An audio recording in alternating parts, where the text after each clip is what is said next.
Why was the colonel watching her like she already knew something Sarah did? The question gnawed at Lieutenant Sarah Reeves from the second she stepped into the command tent. And yet, minutes earlier, all she had been thinking about was the heat.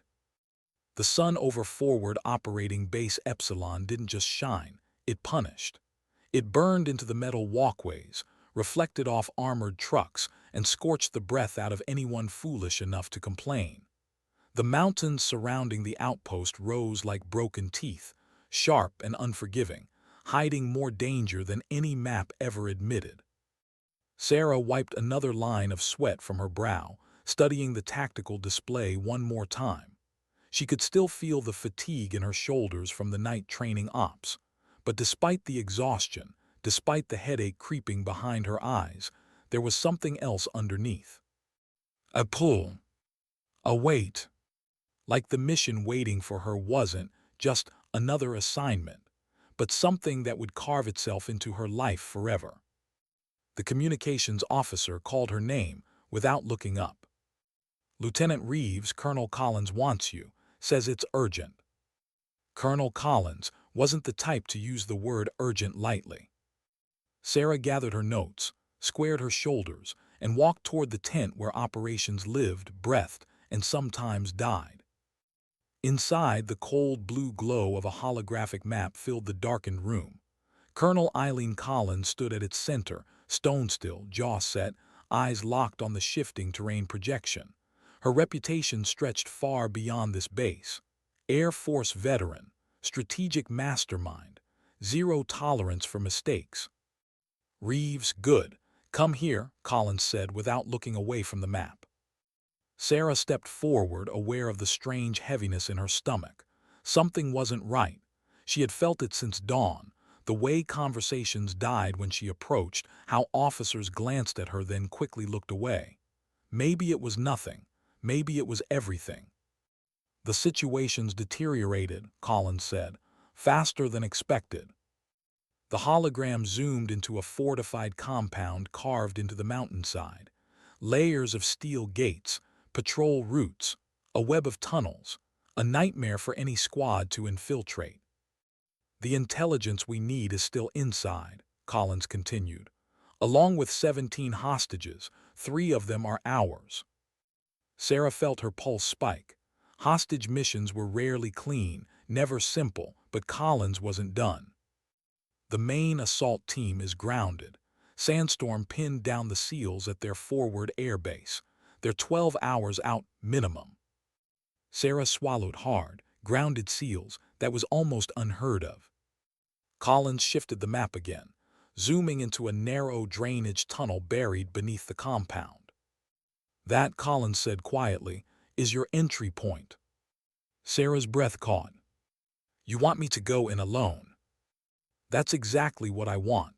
Minimal equipment. Your modified M110 sniper system, combat knife, communications gear, supplies for 24 hours, one shot to gather intel on enemy positions and secure their command center if you can." Sarah nodded slowly, processing. Alone infiltration missions weren't common, and something about the urgency in Collins' voice tightened her chest further. "The hostages?" she asked. "Secondary objective. Our primary concern is the data center. We believe they're storing plans for coordinated attacks on 3 major U.S. cities." The room felt smaller suddenly, heavier. Collins wasn't exaggerating. Missions like this, they didn't come around accidentally. Before Sarah could ask another question, a communications officer approached Collins with a tablet. "New intelligence, ma'am." Collins read, her expression darkened. 2 high-value targets confirmed on site, Commanders Rashid and Volkov. Sarah's stomach tightened further. She remembered the reports. Taran Village. 43 civilians executed for refusing to hand over supplies. Families wiped out in minutes. The photos had stayed with her longer than she admitted. "These men," Collins said, "will be heavily guarded." Sarah inhaled slowly. "I understand, ma'am. Your insertion is at 200 hours.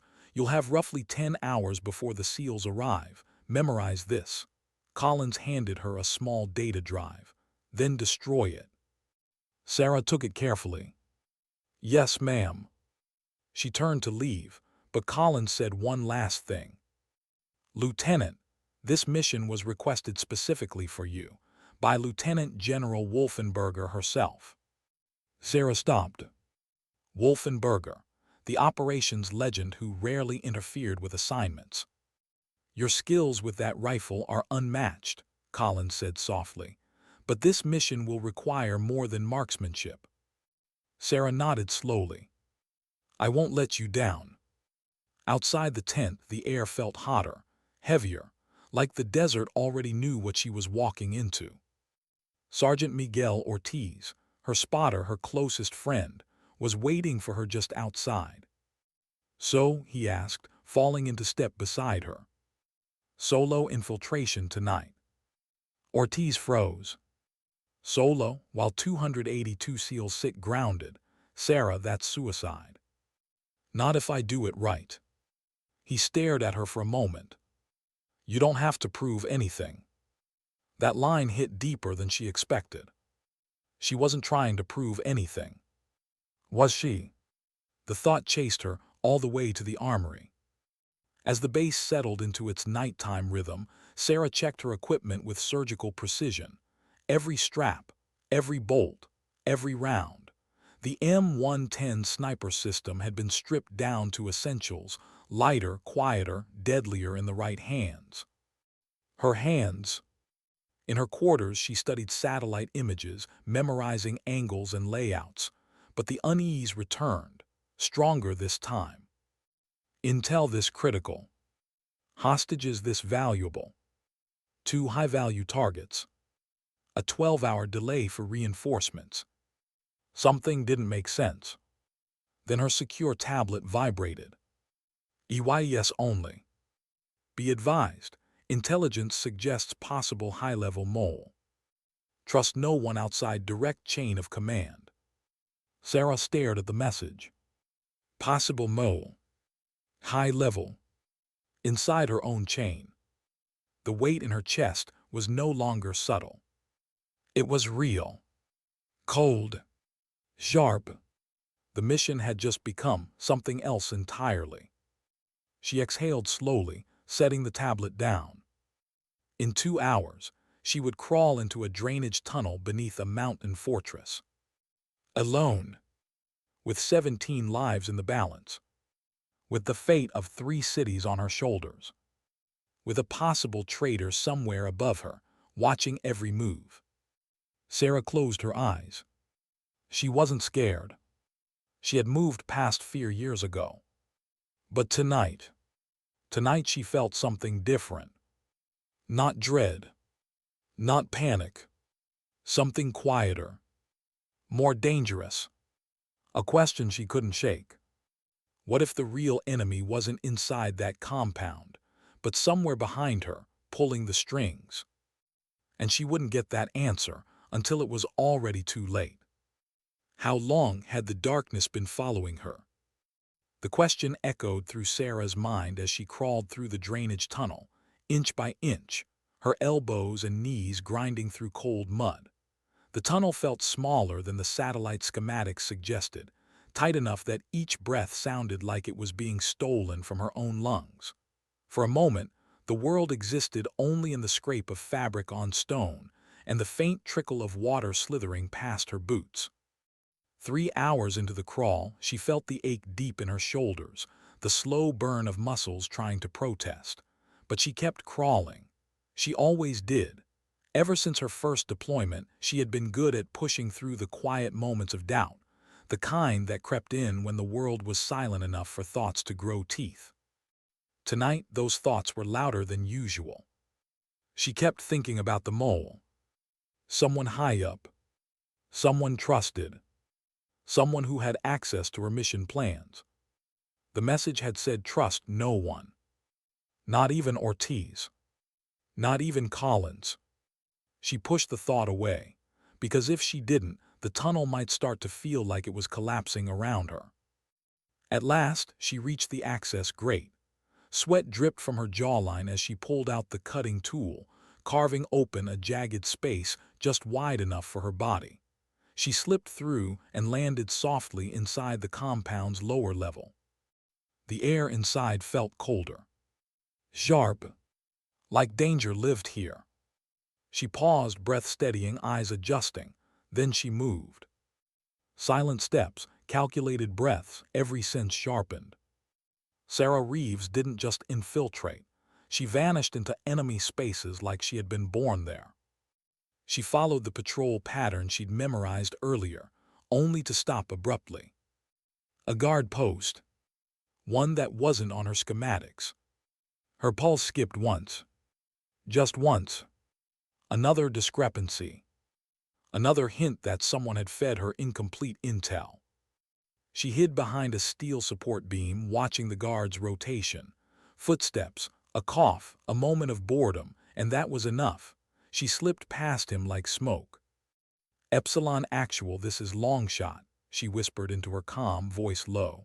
I'm seeing intel irregularities, proceeding with caution. Only Static answered. She swallowed. The mountain was blocking her signal. She was completely alone now. No lifeline, no oversight, nothing. Sarah continued deeper into the compound until she reached the server room. Her data extraction device blinked impatiently in her palm as she plugged it into the main console. The download bar crept forward. 10%. 22%. 40%. She checked her watch. 7 hours before the seals were airborne, more before they could reach her. Her gut twisted. Why did this feel like a countdown to something no one had prepared her for?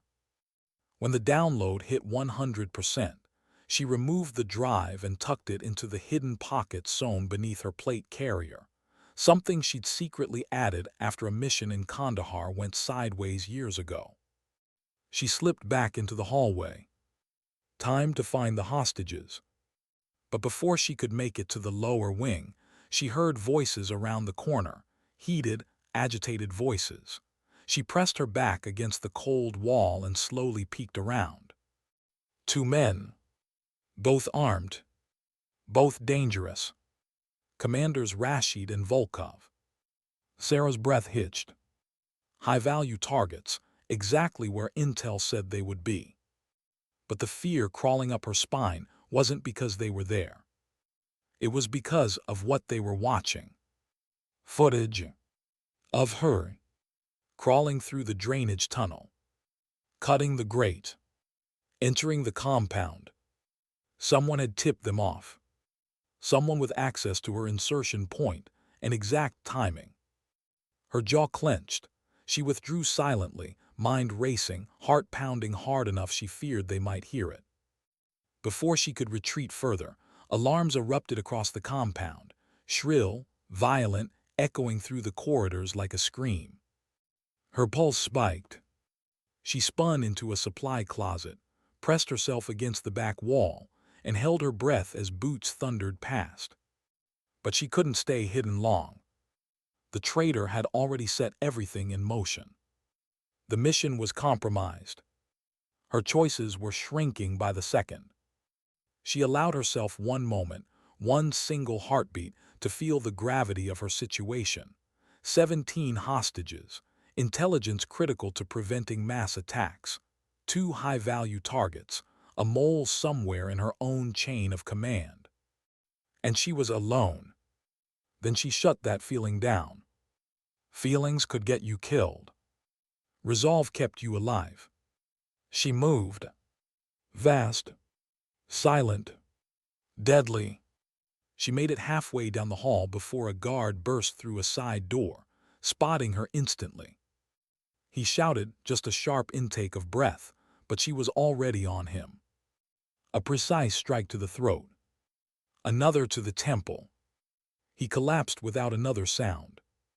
But another guard had turned the corner just in time to see it. No more hiding.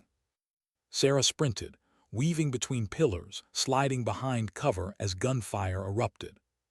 She dropped two guards with clean shots, center mass, no hesitation. A third lunged at her, swinging a rifle like a club. She ducked under it, drove her knee into his ribs, then flipped him onto the concrete. Her breath came harder now. Pain shot through her hip, where the corner of a crate caught her. But she didn't stop. She forced herself into the command center, the worst possible place to be cornered, but also the one place she needed to reach. If she couldn't reach the communication array, the SEALs would fly straight into a death trap. The door blasted open behind her. Rashid, Volkov, 4 elite guards. The kind trained for exactly one thing, killing intruders like her. She engaged them with everything she had. 2 fell quickly to her strikes. A third caught her in the kidney so hard, she nearly blacked out. Her legs wobbled. Her vision blurred. Her breath shook. She dropped to one knee. Rashid stepped forward, boot striking her shoulder, forcing her lower. "Kneel before me," he growled. "American ghosts are not so ghostly now." The words cut sharper than his strike. Not because of the insult, she'd heard worse, but because kneeling felt like something she refused to do, something personal, something tied to memories she didn't let herself revisit. Her father teaching her to stand her ground. Her mother telling her dignity wasn't loud, it was quiet, steady, unmoving. Volkov stepped closer. "Tell us who sent you, and who else knows." Sarah's eyes flicked to the nearby table, 2 pistols, a knife, and beyond that the security monitors showing every inch of the compound.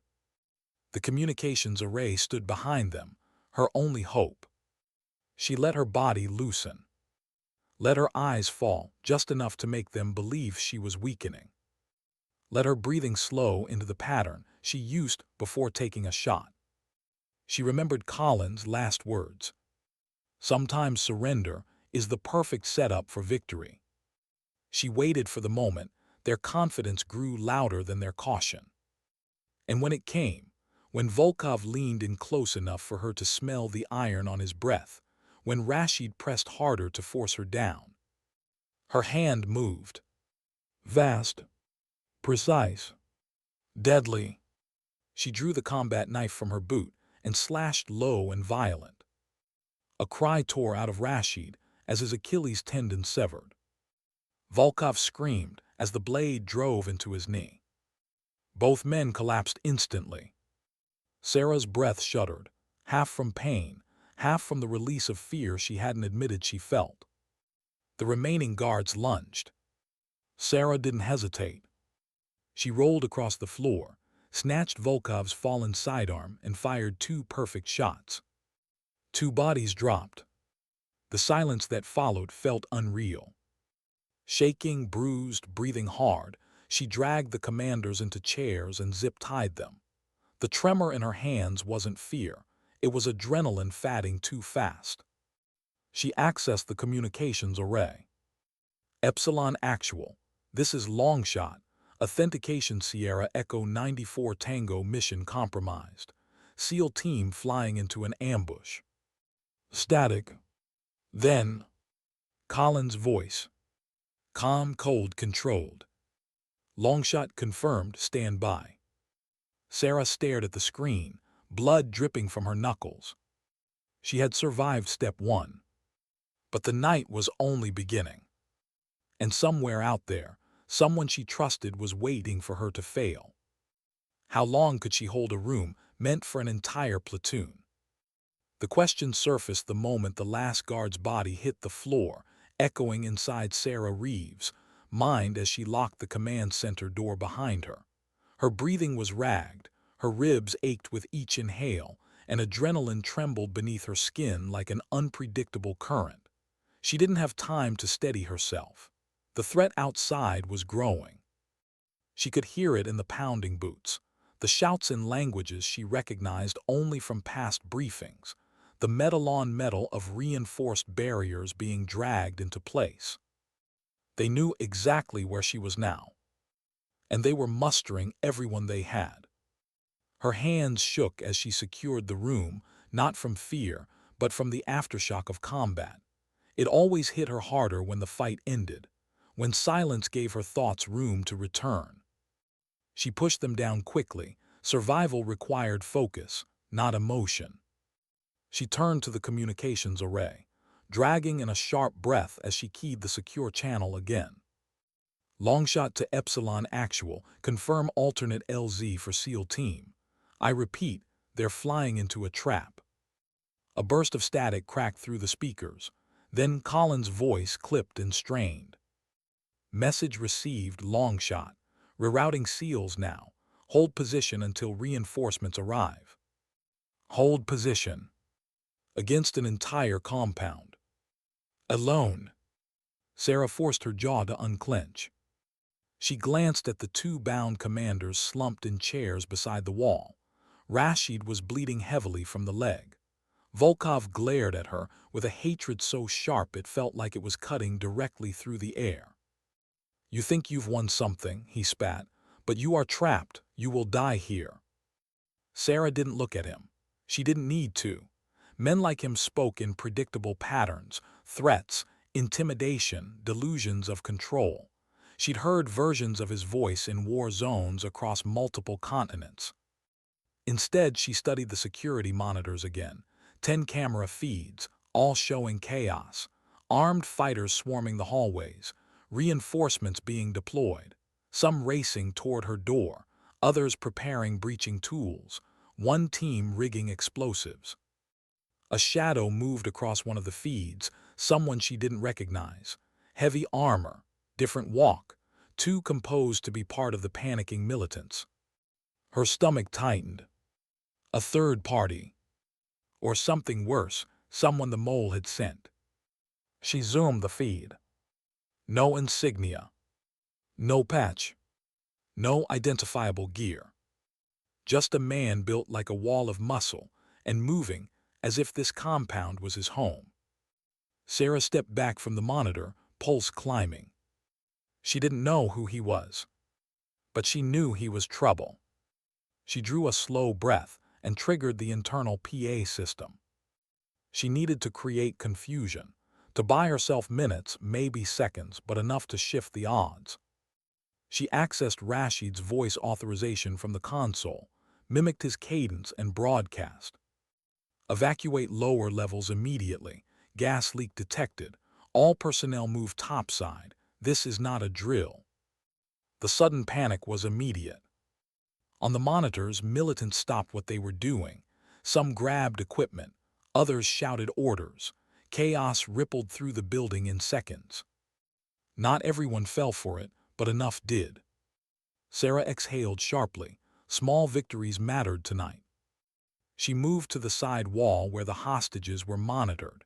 She hacked into the system, triggering the release on the holding cells. Metal doors hissed open on the camera feeds. She leaned into the PA again. Follow the red corridor. Emergency exit on the west side. Move now. On the monitors, the hostages hesitated. Confusion, fear, disbelief. One woman finally stepped forward, then the others followed. Sarah watched them flee. She felt something shift in her chest, not pride. Something softer, more fragile, something she didn't have a name for because soldiers didn't often make room for it. Relief. But it lasted only a second. A hard thud slammed against the command center door. Then another. Then the rapid clicks of breaching tools. They were coming. She grabbed her rifle and took position behind the overturned metal desk she dragged earlier as makeshift cover. She adjusted her breathing, controlled the tremor in her right hand, and mentally walked through her training. Calm. Controlled. Predictive. The first breach attempt failed. The second rattled the hinges. The third nearly blew the frame off the wall. Sarah steadied her aim. The fourth broke through. The door crashed inward. Smoke flooded the room. Shadows poured through, armed fighters shouting, firing blindly. She squeezed the trigger. The recoil hit her shoulder, grounding her. One shot, then another, then a third, each one deliberate, not rushed, controlled. Two men fell immediately. A third hit the ground, clutching his shoulder. Sarah moved before he could recover. Something heavy struck the floor behind her. She turned just in time to see a fighter with a sledgehammer rushing toward the barricade. She fired once. The hammer slipped from his hand as he collapsed. But more came. It felt endless. Her rounds were running low. Her breathing was getting uneven. Her ribs throbbed with every movement. And still she held. Between bursts of gunfire, between the smell of cordite and metal, she felt a strange, bitter realization. They weren't trying to capture her anymore. They wanted her dead. Whatever information she carried, whatever she now knew, was dangerous enough that the mole wasn't taking chances. Outside the door, another explosion rocked the hallway. Dust shook from the ceiling. The next wave prepared to enter. Sarah forced herself to stay centered. She swapped magazines with practiced calm, even though her hands now trembled with exhaustion. Her mind drifted briefly, just a flicker, to Ortiz, to how he warned her not to go alone. The silent guilt burned in her lungs like smoke. She whispered into her calm again, even though she knew the mountain still interfered. Trident Actual SEAL Team, be advised, heavy resistance. Mission compromised. I repeat, compromised. She didn't expect a response.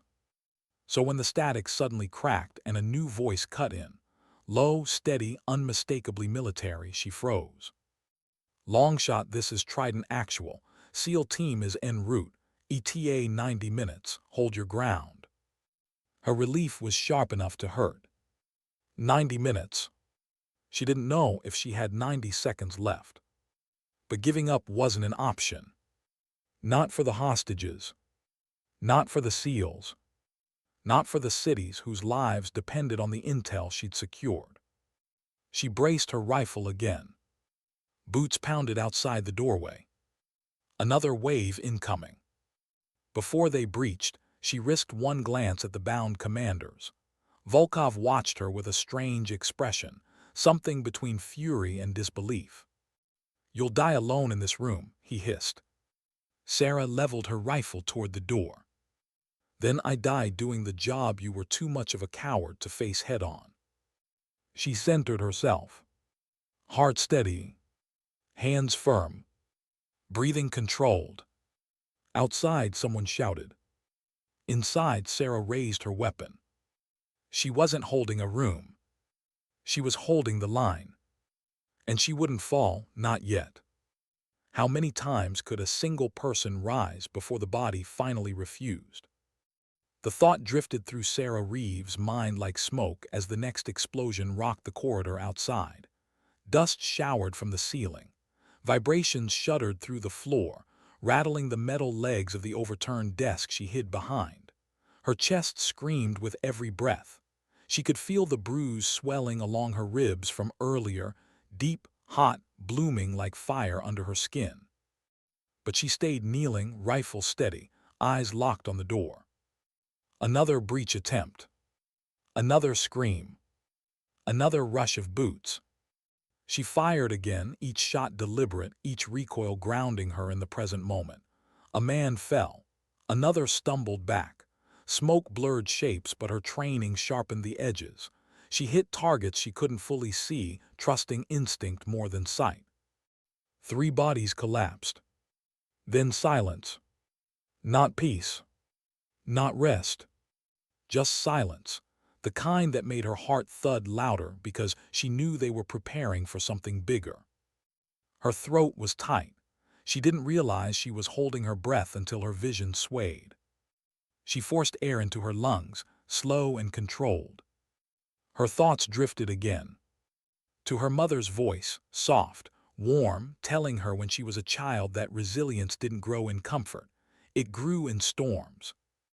To her father stepping between her and a bully when she was 8, telling her afterward she didn't have to win every fight, but she had to choose which ones mattered. Tonight all of them mattered. She wiped blood from her lip with the back of her glove and checked the security monitors again. The hostages were outside now, scattered in small groups, running across the rocky slope toward the secondary exit. Confusion and fear made them clumsy, but they were moving. That was all that mattered. Sarah whispered under her breath, too quietly for anyone to hear. "Keep going, just keep going." Another boom snapped her attention back. This one deeper. More controlled. They were bringing bigger breaching charges. Rashid groaned in the chair behind her. Volkov spat blood onto the floor. "You cannot hold against all of us," Volkov said hoarsely. "Your country will send medals to your coffin. That is all your bravery earns." Sarah didn't look at him. She couldn't afford to feel anything right now. Anger, pride, fear. All of it would slow her reaction time. She reloaded instead, forcing steady hands. Her mind flickered to the strange armored figure she saw earlier on the feed. He hadn't appeared again, but the worry he carved in her gut hadn't faded. Who was he? Why did he move like someone trained by professionals, not insurgents? Why had the mole set all this up so precisely? Too many questions. No answers. Boots began massing outside the hall again, more footsteps heavier this time. Not panicked, disciplined. She clenched her jaw. Different unit. Better trained. More dangerous. She peeked at the camera feed. They were wearing composite armor plates. Helmet visors. Coordinated formation. Not militia. Not rebels. She didn't recognize the group. But the man at the front, the armored figure, was there. He stood still, centered, hands behind his back like a commander surveying the aftermath of a battlefield. His posture was controlled, unnervingly calm. He turned his head slightly toward the camera, almost as if he knew she was watching. Sarah's stomach tightened. The door began to vibrate as the new team positioned breaching charges, professional ones. The kind used for controlled entry in urban warfare. The kind that meant they wanted her alive or dead, but neutralized either way. She whispered into her radio again, knowing the mountain would choke part of the signal. Trident Actual, be advised, unknown special unit approaching. Heavy armor, coordinated. Static. Then through the noise. Copy, hold, we're coming. The voice was strained, urgent. But 90 minutes was still too far away. The door blew inward.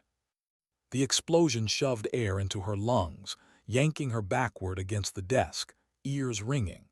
She barely had time to blink before masked men poured in, faster than any of the previous fighters, more precise, less chaotic. She reacted instinctively. Fire. Roll. Cover. Fire again. But they advanced with frightening discipline, taking positions, moving as one. A round grazed her upper arm, burning through fabric and skin.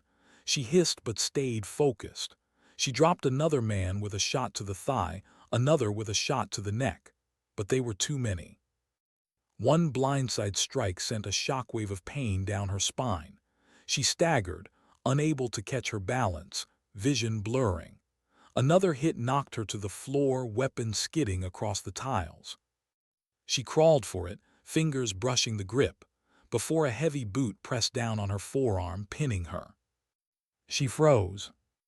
The armored figure stepped forward through the smoke. Closer. Calm. Almost curious. He reached up and removed his helmet. Sarah's breath locked in her chest. She knew him. Major Harkins, her former tactical instructor. The man who taught her half the hand-to-hand moves she used tonight. The man she once trusted. The man she had never imagined could be standing in an enemy stronghold. "What are you?" she breathed, unable to finish the sentence through the shock. Harkins gave a small, almost pitying smile. "You shouldn't have come alone, Lieutenant." Her heart hammered. "You're the mole." He tilted his head. I prefer the term strategist. The men around him tightened formation, their weapons still trained on her despite the fact she was pinned and injured. Sarah's vision sharpened. Everything inside her cooled, solidified. You betrayed us, she said quietly. I reorganized priorities, he corrected. America plays chess, but you, all of you, you play checkers. Her jaw tightened so hard it hurt. He crouched in front of her, close enough she could see the faint scar across his cheek, the one from a mission years ago where she saved his life. He didn't mention it. Men like him didn't. You ruined everything here, he said. Though I suppose Wolfenberger was right, you're resourceful. His eyes moved to Rashid and Volkov tied behind her. A shame about them. Then his gaze came back to her. You're coming with me. Her pulse spiked. I'm not going anywhere with you. Harkin sighed, almost disappointed. You don't have a choice. He reached for his weapon. And in that split second, Sarah understood something she hadn't before. Harkins wasn't here to capture her, or to interrogate her. He was here to erase her. Because she knew too much. Because she had seen his face. Because she had survived when she wasn't supposed to. She braced herself. He raised the weapon. A shot rang out. But not from him. One of his men jerked sideways and collapsed, blood spraying across the floor. Then another. And another. Harkin spun, shocked. Sarah blinked. Gunfire thundered from the hallway. Shadows moved with blinding precision. Voices shouted through smoke. Then clear as a flame cutting through fog. Long shot, hold your position, we've got you. Seals. Early. Too early. Sarah exhaled a breath she didn't know she'd been holding. Her vision flickered at the edges. Pain washed up her spine. Her body sagged. Harkins cursed, disappearing into the smoke, fleeing as the room erupted into chaos. The SEALs surged in, shouting, firing, dragging her behind defensive cover. Hands grabbed her vest. Lieutenant Reeves, stay with us. You're safe now. Safe? It didn't feel real. She tried to speak. Tried to explain about Harkins. About the mole. About the trap. But darkness pressed in. Her head felt too heavy. Her eyelids too thick. Her vitals are dropping, get her out. Someone lifted her. Someone shouted med codes. Boots thundered around her. And as the world tilted, her final thought before slipping under was not relief, but a haunting question she wasn't sure she wanted the answer to. If the mole was her instructor, who else had been working with him all along? Why did waking up feel like being dragged back from a place she was never meant to leave? The question scraped across Sarah Reeves' mind the moment her senses began returning, first sound, then weight, then pain.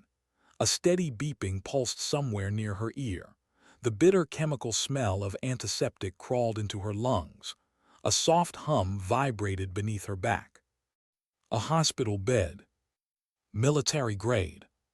Secure facility. Her eyelids felt like they were glued shut. When she finally pried them open, harsh white lights blurred into halos. A shadow moved in the corner of her vision. You're awake. The voice was calm, controlled, feminine. Colonel Eileen Collins. Sarah blinked again, adjusting. Collins sat in a chair beside her bed, uniform immaculate, posture rigid, like she had been sitting there for a while, watching over her in the stillness. Where? Sarah whispered. Her throat felt like sandpaper. Secure wing of Ramstein Medical, Collins answered quietly. You've been unconscious for nearly 14 hours. 14 hours. Her mind stumbled over the number. She tried to sit up. Pain lanced through her ribs like a blade. Collins immediately placed a firm hand on her shoulder. Don't move. You have a partially fractured rib heavy bruising, dehydration, and 3 lacerations that required stitching. You lost blood, but you'll recover. Sarah swallowed, staring at the ceiling. The mission. The hostages.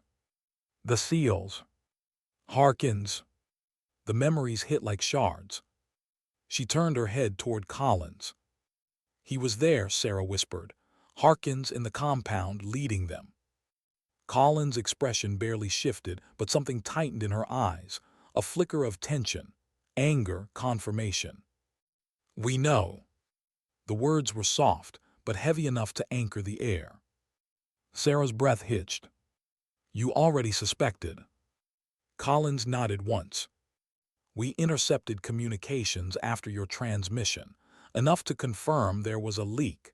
You were right from the start. Sarah closed her eyes briefly. She didn't know whether to feel vindicated or betrayed. Maybe both. The SEALs, she asked. All 282 made it home, Collins assured her.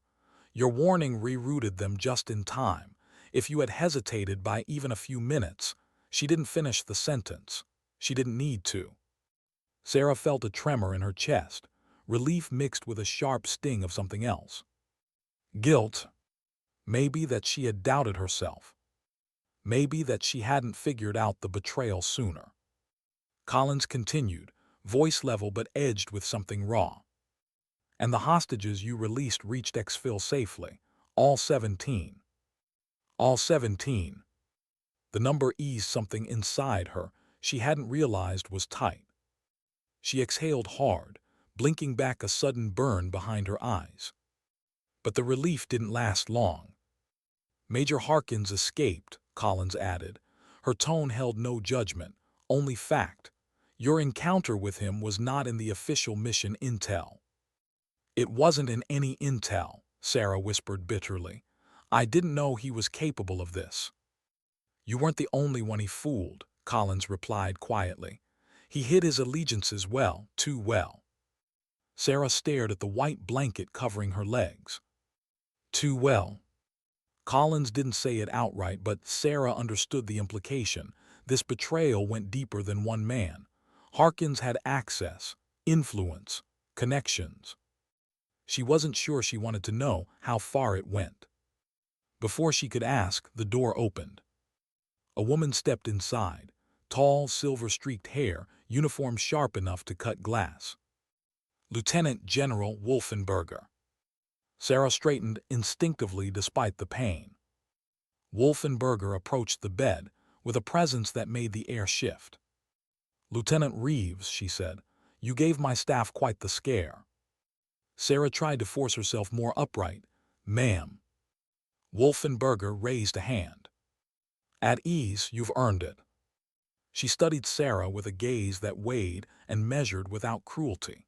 Then she placed a small box on the table beside the bed. For actions above and beyond operational expectation, she said, you've been submitted for the Distinguished Service Cross. This is not official yet, but I don't deal in surprises when they involve my people. Sarah's chest tightened. Not pride, something deeper. Something quieter. Ma'am, I didn't do it to be recognized. I know, Wolfenberger replied. That's why you deserve it. Sarah swallowed hard. Collins watched quietly, arms folded, expression unreadable. Wolfenberger stepped closer. You saw the mole before we did, she said. You recognized patterns others missed. You reacted faster than most officers ever could. Sarah shook her head weakly. I hesitated. He almost killed me. That hesitation saved your life, Wolfenberger said. If you'd confronted him earlier without backup, you would not be here. Sarah looked down at her hands. They didn't feel like they belonged to her anymore, shaken, scraped, trembling with a mixture of exhaustion and memory. Wolfenberger's tone softened, not something many officers ever heard. You held a command center against an elite strike team, she said. You protected 17 hostages. You saved the SEALs from an ambush. You neutralized high-value targets and secured intelligence that prevented attacks on 3 major cities. And you did all of that alone, while bleeding, while exhausted, while betrayed by someone you trusted. Her voice lowered. Most people break long before that point. Sarah's jaw tightened. I almost did. But you didn't, Wolfenberger said simply. Those 3 words hit harder than anything else. Sarah blinked rapidly, fighting the warmth gathering behind her eyes. Wolfenberger stepped back, picking up a folder from her aide. There's something else, she said. This stays in this room for now. She handed the folder to Collins, who opened it, and her expression darkened instantly. Sarah felt her pulse quicken. What is it? Collins handed her the document. Sarah scanned the first page. Then the second. Her blood ran cold. Multiple names. Ranked officers. 2 operatives from NATO intelligence. 4 logistics chiefs. 1 assistant director from a joint counterterrorism unit. All flagged. All connected. All tied to communications Harkins had routed through encrypted channels. Her voice cracked. This isn't just one mole, this is a network, Wolfenberger finished, and you're the reason we found it. Sarah stared at the ink on the page. Her heartbeat thudded with something between disbelief and dread. This wasn't just a mission gone wrong. This was the opening of something bigger. Darker. More dangerous. Wolfenberger closed the folder. That's why, she said quietly, we're forming a joint task force. Rogue elements, deep infiltration, counterintelligence at the highest level. She held Sarah's gaze. And I want you on it. Sarah's breath caught. Her ribs screamed when she shifted, but she barely felt it. Ma'am, are you sure? She whispered. After what happened. Especially after what happened, Wolfenberger said.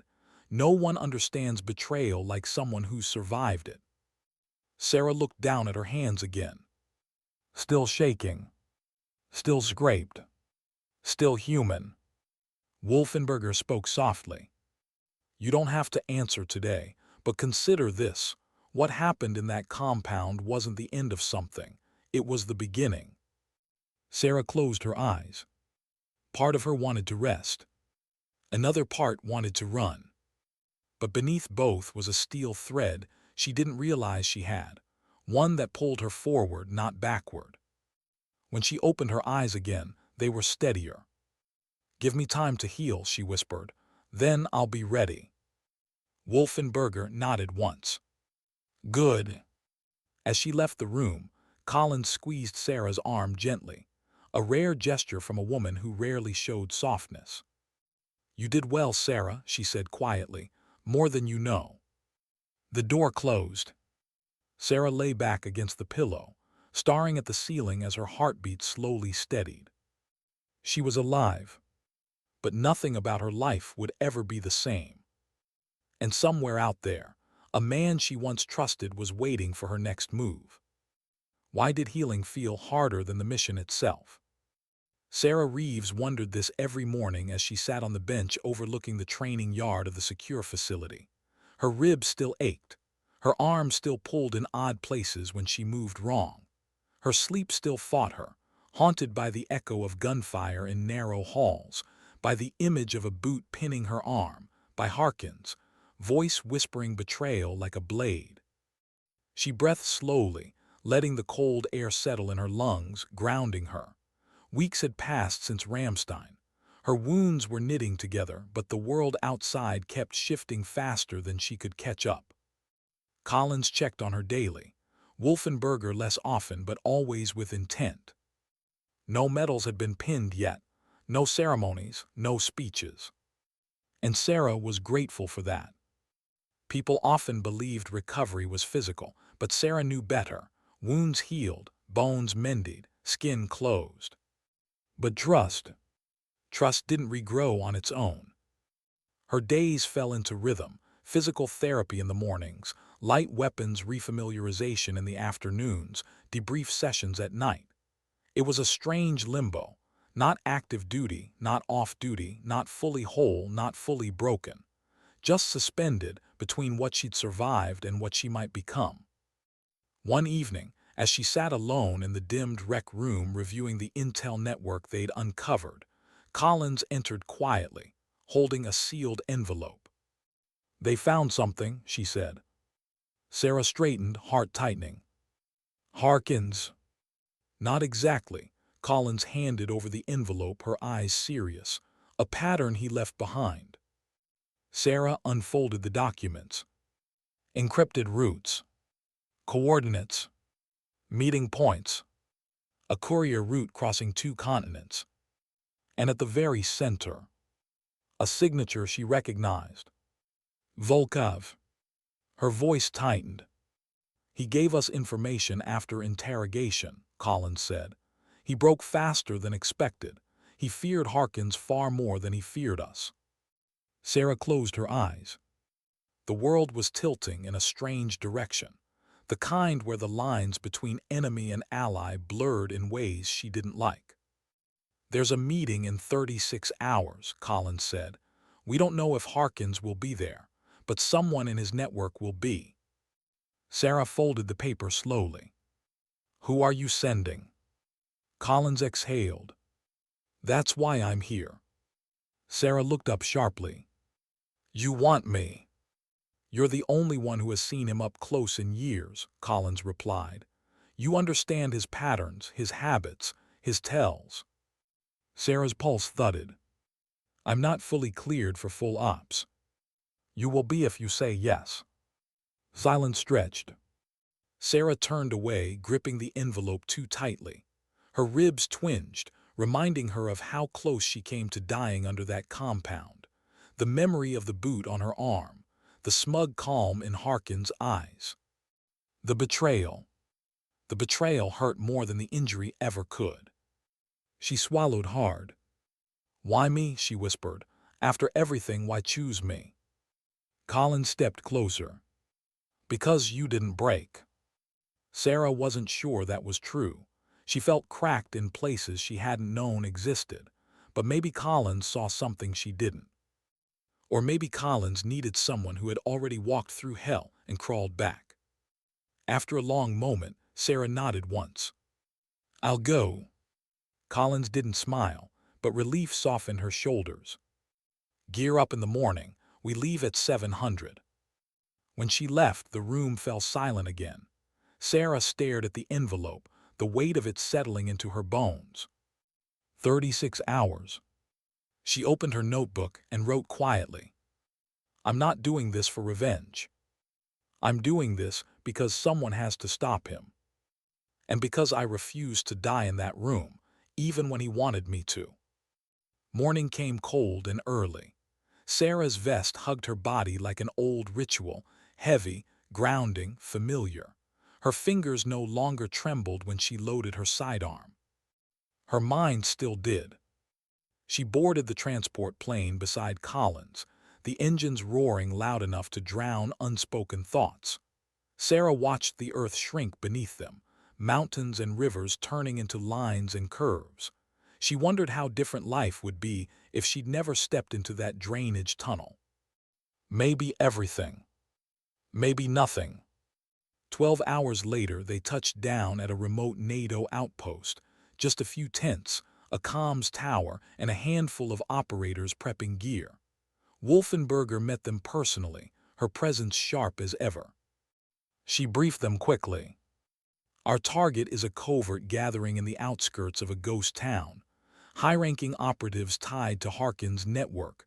We don't know how many, but we expect weapons, surveillance equipment, potential hostiles." Sarah absorbed the details. Coordinates. Entry points. Fallback routes. Wolfenberger's gaze held hers longer than the others. "Your judgment will matter tonight," she said. "Trust it." The words felt heavier than any order. Night fell like a curtain over cracked earth and abandoned buildings.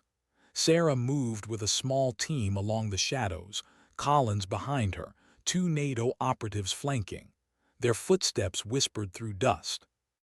As they approached the target structure, a gutted warehouse lit only by flickering bulbs, Sarah's pulse quickened. Her skin prickled. Her instincts sharpened until the night itself felt like it was breathing with her. Collins signaled. 3, 2, 1. They breached through opposite doors. Sarah swept her sector with precise movements. Empty crates. Dust motes swirling in her flashlight beam. A single table in the center with scattered documents. And one man, hands raised slowly. Not Harkins. Someone younger, nervous. Eyes darting like a caged animal. "Don't shoot," he whispered. "Please, I'll tell you everything." Sarah's rifle didn't waver. "Where is he?" she asked quietly. "I don't know," the man stammered. "He doesn't come here, he sends orders, encrypted, moves constantly." Collins stepped forward, voice sharp. "Then why were you here?" The man swallowed hard. "To deliver this." He nudged a folder forward with his foot. Sarah grabbed it carefully, flipping it open. Inside, coordinates again. Meeting logs. A pattern of movements. A map with a line drawn across 3 borders. And a single note paperclipped to the top. "She lived, I underestimated her. Adjust the strategy." Age. Sarah's heart clenched. He knew. He knew she survived. He was planning something new, something bigger. Her chest tightened. Not from fear. From resolve. Collins met her eyes. "This goes deeper than we thought." Sarah folded the note slowly, her pulse steadying. "He's not running," she said softly. "He's preparing." Wolfenberger arrived minutes later, taking in the scene with a calm that didn't fool Sarah. They had information. New leads. A direction. But not the end. The man was right. Harkins wasn't there. He was somewhere else. Watching. Waiting. Calculating. As they exfiltrated the area, Sarah looked back once at the empty warehouse. It loomed like the beginning of a long road, not a finish line. The moonlight glinted on her vest. The wind brushed her face, and in the quiet that followed, she understood something she hadn't allowed herself to say aloud yet. Survival was not her victory. Standing back up, that was. She boarded the transport truck with Collins and Wolfenberger, the intel folder secured in her vest. She didn't know when Harkins would resurface, or what he was planning. But she knew this. She would face him again. And next time, she wouldn't be the one caught unprepared. As the truck rumbled into the night, Sarah leaned back, eyes closing for the first time without flinching. The darkness didn't feel like a trap anymore. It felt like a promise. And beneath all the noise, beneath the mission and betrayal and war, a quiet truth settled into her bones. Sometimes courage isn't loud. Sometimes it isn't violent. Sometimes dignity doesn't speak. It simply acts. If you'd like, I can create. Thumbnail title. Thumbnail prompt: ultra-realistic, daytime, close-up, blue sky. Full YouTube description. Voiceover script version. Short cinematic trailer script. Just tell me what you want next.